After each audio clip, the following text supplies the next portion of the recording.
Hello friends, today the topic I am going to discuss is leaky bucket and token bucket algorithm. Now I am first consider traffic shaping in the leaky bucket and token bucket algorithm. This because this is one of the parameter of technique to improve quality of service. The three parameter that I considered in the previous slide is scheduling, admission control, resource reservation, and fourth is now I am going to discuss is traffic shaping. Traffic shaping is a mechanism to control the amount and the rate of the traffic sent to the network. Two types of traffic shaping algorithm we are consider is leaky bucket and the token bucket. Now I am going to discuss leaky bucket. Suppose we have a bucket in which we are pouring water in a random order, but we have to get water in a fixed rate. For this, we will make a hole at the bottom of the bucket. It will ensure that water coming out in a fixed rate, and also a bucket with full, we will stop pouring it. The rate at which the water leaks does not depend on the rate at which the water is input to the bucket unless the bucket is empty. The input rate may vary but the output rate remain constant in the leaky bucket. This is the diagram I am showing for the leaky bucket. Now I am going to discuss this diagram. In this first diagram, there is a tab through which the packets are coming, and leaky bucket is a buffer that maintain a packet. We want fixed rate of data flow in the leaky bucket, therefore we put a hole at the bottom of the bucket so that we get the fixed rate of data flow.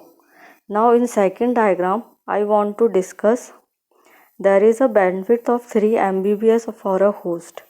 The use of the leaky bucket shape the input traffic to make it conform to this commitment. In figure 1, the host sends a burst of data at a rate of 12 Mbps for 2 seconds for a total of 24 Mbits of data.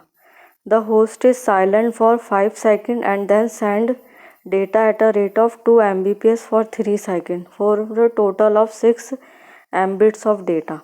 In all, the host has sent 30 Mbits of data in 10 seconds. The leaky bucket smooths the traffic by sending out data at a rate of 3 Mbps during the same 10 seconds. Without the leaky bucket, the beginning burst may have hurt the network by consuming more bandwidth than it set aside for the host. We can also see that the leaky bucket may prevent congestion. Without the leaky bucket, the beginning burst may have hurt the network by consuming more bandwidth than it set aside for the host. We also see that the leaky bucket may prevent congestion. A simple leaky bucket algorithm can be implemented using first in, first out. A first in, first out queue holds the packet if the traffic consists of fixed size packet. The process removes a fixed number of packets from the queue at each tick of the clock. If the traffic consists of variable length packet, the fixed output rate must be based on the number of bytes or bits. The following is an algorithm for variable length packets. Initialize a counter to n at the tick of the clock. Second, if n is greater than the size of the packet, send the packet and decrement the counter by packet size. Repeat this step until n is smaller than the packet size.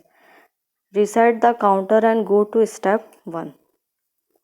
Now I am going to discuss token bucket algorithm.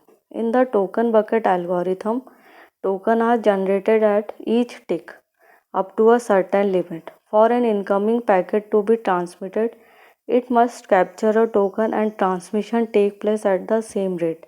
Hence, some of the bursty packets are transmitted at the same rate if tokens are available and thus introduce some amount of flexibility in the system. This algorithm can be described as follows. In regular intervals, tokens are thrown into the bucket. The bucket has a maximum capacity. If there is a ready packet, a token is removed from the bucket and the packet is sent. If there is no token in the bucket, the packet cannot be sent.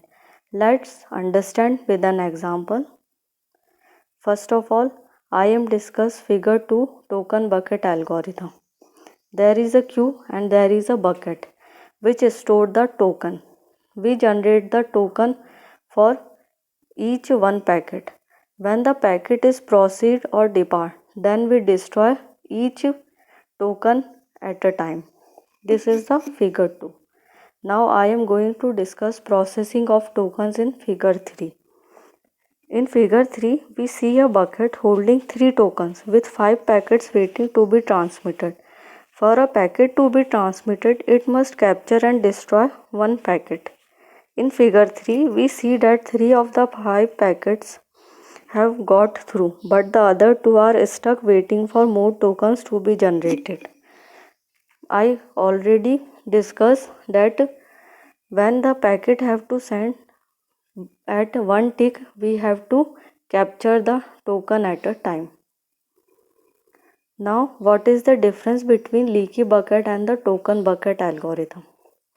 As we know, token bucket is flexible algorithm as compared to leaky bucket. Now, token bucket is token dependent. Token bucket, if bucket is full, token are discarded but not the packet. While in leaky bucket, when the bucket is full, the packet is discarded and it is token independent. Token bucket, packet can only transmitted when there are enough token. In leaky bucket, packet are transmitted continuously.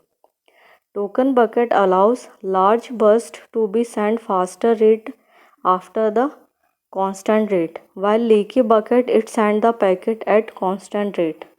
Token bucket save token to send large burst, while leaky bucket it does not save token. Thank you friends for today's lecture.